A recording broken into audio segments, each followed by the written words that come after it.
태평양 한가운데 깊은 곳에 위치한 티니안 섬은 제2차 세계대전의 종전을 알리는 작전을 준비하고 있습니다.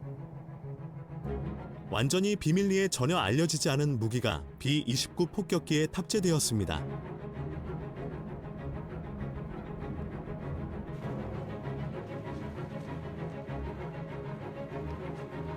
길이는 10피트가 넘고 무게는 4톤 반입니다. 약 20억 달러가 들었고 제작에 최대 14만 명의 사람들이 필요했습니다. 홀드 속으로 사라집니다. 리틀 보이, 역사상 최초의 원자폭탄.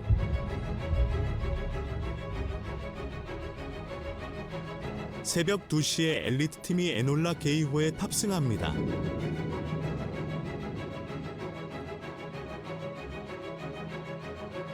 폴 티베츠 대령은 아직 목적지를 모릅니다. 가능한 목표 중 하나는 일본 서부의 히로시마입니다. 이번 마지막 공격에서 미국은 나치 독일의 동맹국인 일본과의 전쟁을 끝낼 것이라고 주장합니다. 떠오르는 태양의 땅인 히로시마는 물류상 매우 중요한 기지이자 최대 4만 명의 군인으로 구성된 수비대의 본거지입니다. 핵폭발로 폐허가 된 도시에서 한 남자, 마스시게 요시토가 공격 직후의 순간을 영상에 담습니다. 우리는 이제 처음으로 그의 사진을 통해 히로시마의 구름 아래에 있었던 지옥을 목격할 수 있습니다.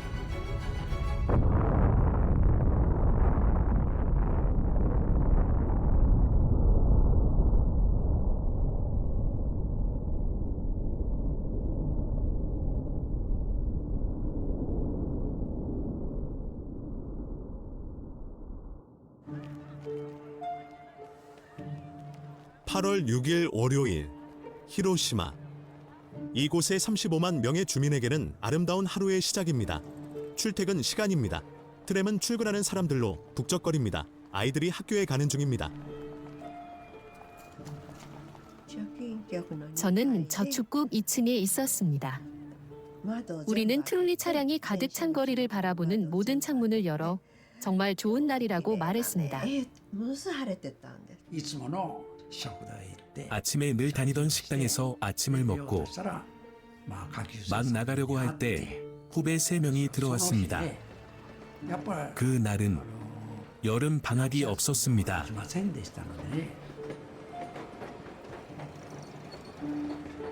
매일 그랬듯이 7시 10분에 공습 사이렌이 울렸습니다. 하지만 45분이 지난 지금 모든 것이 정상으로 돌아왔습니다. 모두가 도시 상공의 폭격기를 보는데 익숙하며 하늘을 가르는 은색 B-29에 그다지 신경을 쓰는 사람은 없습니다.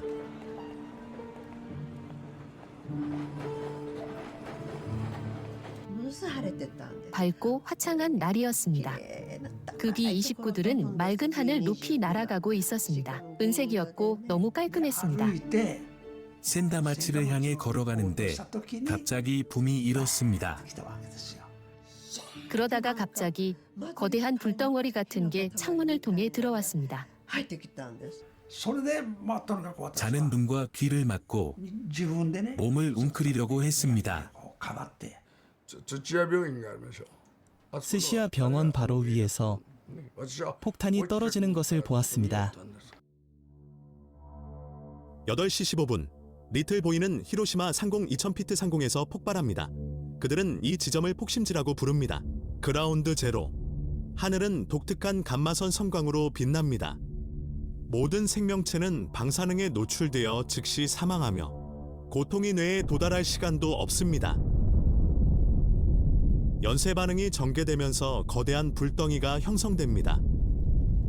중심부의 온도는 섭씨 6000도에 달해 태양 표면만큼 뜨겁습니다. 더위는 모두를 탄화시킵니다. 그냥 더위 속에서 사라져 버립니다. 그런 다음 충격파가 발생하여 시속 최대 1000마일에 달하는 파괴적인 바람과 함께 도시를 휩쓸었습니다. 시체를 산산조각 내고 6만 채의 건물과 가옥을 파괴하는 살인적인 바람.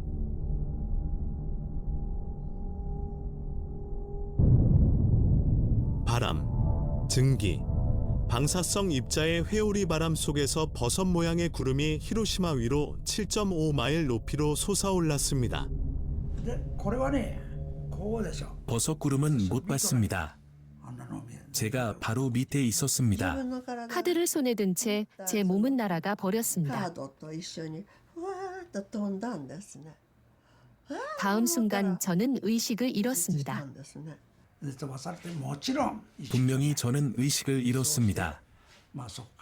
제가 깨어났을 때는 정말 어두워졌습니다. 제 앞이 100m도 보이지 않았습니다.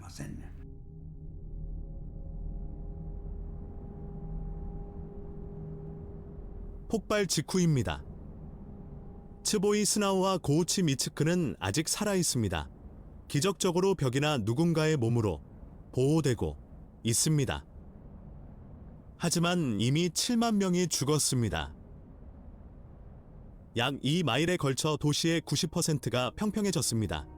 거대한 불이 타오르고 거대한 구름이 히로시마를 질식시킵니다.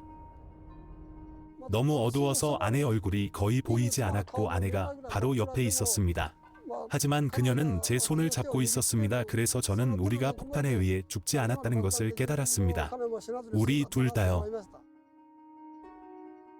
마스시게 요시토는 32세, 지역 시고쿠 신문의 사진가이자 군 기자단 소속입니다.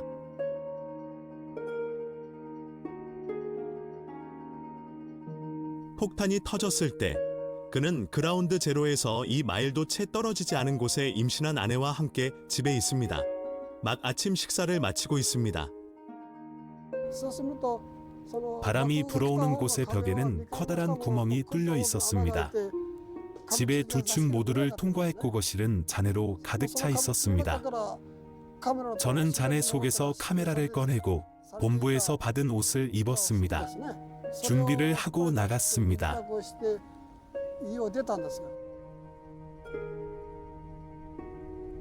요시토는 마을 중심부로 가고 싶어 하지만 충격파로 인해 히로시마는 완전히 초토화되었습니다. 거리는 잔해, 불에 탄 시체, 끔찍한 상처를 입은 사람들일 뿐입니다. 불의 열기 때문에 더 이상 나아갈 수 없습니다. 그래서 그는 돌아서서 미유키 다리로 향합니다.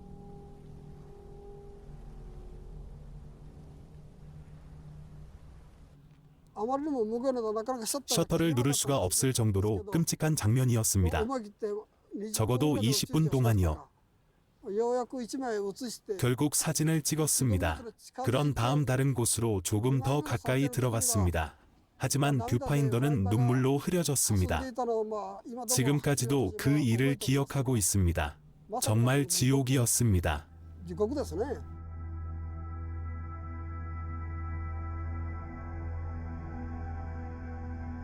이겁니다.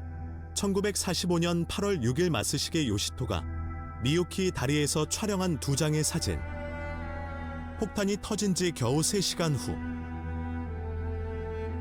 이 사진들은 인류 역사상 최초의 원자폭탄의 희생자들을 그토록 분명하게 보여주는 최초의 사진입니다.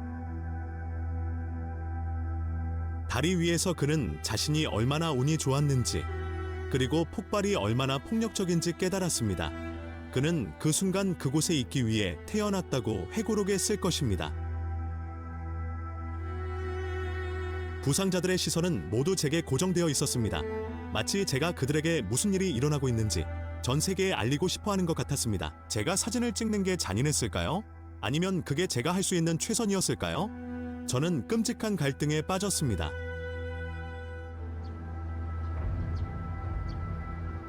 마스시게의 사진들.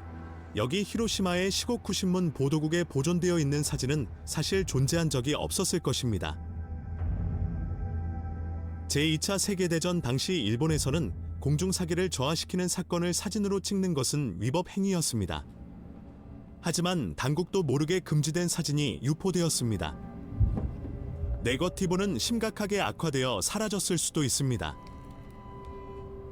그러나 1970년대에 공들인 복원 작업을 통해 망각에서 구해냈습니다.